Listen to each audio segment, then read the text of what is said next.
And thank you to my honourable friend, the member for St Austell and Newquay, for securing today's important debate. As always, I agree entirely with him. Our constituencies share so many characteristics, other than I do dispute where the best tourist destination is. North Devon has wonderful beaches, the UK's only surf reserve, remote moorlands and beautiful countryside. It is, of course, unsurprising there is high demand to live in what the Secretary of State for Levelling Up called a very attractive part of the country, a trend that accelerated during and after the pandemic, particularly with the stamp duty incentives enabling many to purchase additional homes by the coast. We are incredibly proud of our tourism sector, which contributes significantly to our local economy.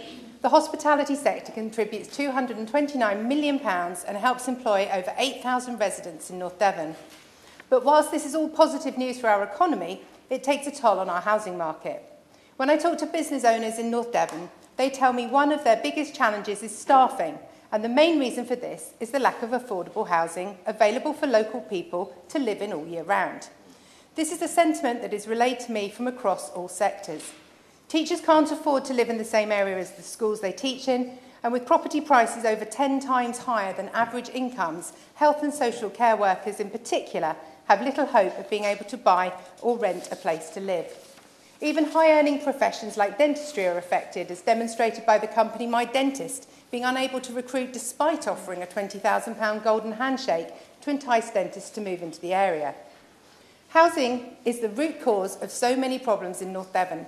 I won't say it's a magic wand, but freeing up and delivering new housing supply will allow people to live and work, and most importantly, play a part in the community that they grew up in.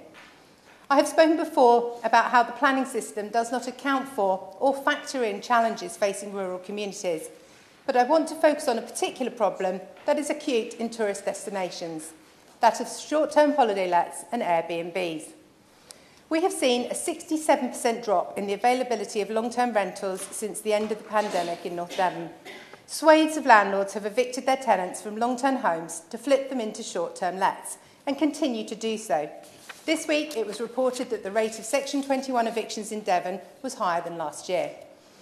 Whilst I know that short-term lets and Airbnbs, of course, bring a range of benefits to our tourism economy, it really has impacted the availability and affordability of local rental housing and has inevitably inflated house prices.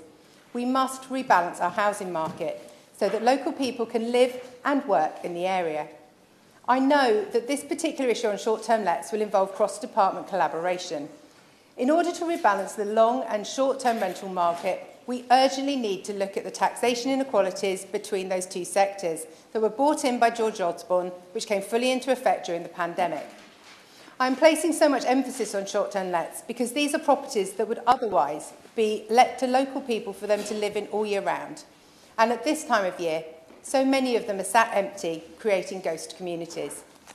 We started to make strides with the Levelling Up and Regeneration Bill, and I welcome the Department for Culture, Media and Sports consultation on a registration scheme for short-term lets, which is a crucial first step for communities to have their say on availability of housing to rent or to buy in their local area. However, I join my colleagues by asking, like far too many consultations, what is happening now? I know it has been completed. My understanding is there was much support for a scheme, which is now very long overdue, despite being supported by the industry. Fundamentally, there needs to be an increase in housing overall, but not just any housing. Indeed, I opposed housing targets because North Devon had built to target, but there is still nowhere affordable for anyone to live.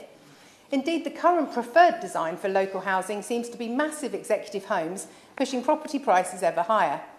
Communities can't function without carers, teachers, doctors and nurses, yet they are being forced out because there is simply nowhere for them to live. And it is not right that families are about to spend their second Christmas in a holiday park due to the lack of homes. The Devon Housing Commission, when it visited, observed that we have net migration of retired people into North Devon, and the housing bill also reflects this trend. And indeed, why wouldn't you want to retire somewhere so stunning? But this puts further pressure onto public services, which are struggling to fill vacancies due to the housing situation. Yes, we need to build more houses, but the crisis is urgent and we need quick solutions too.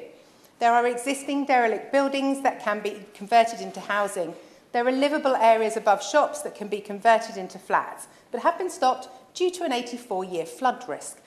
People need housing now, and every housing should be looked into, as it will only get worse without intervention. And given this opportunity, I would like to commend the Ilfracombe proposal to the Minister whilst he's in his seat that has come from my councils.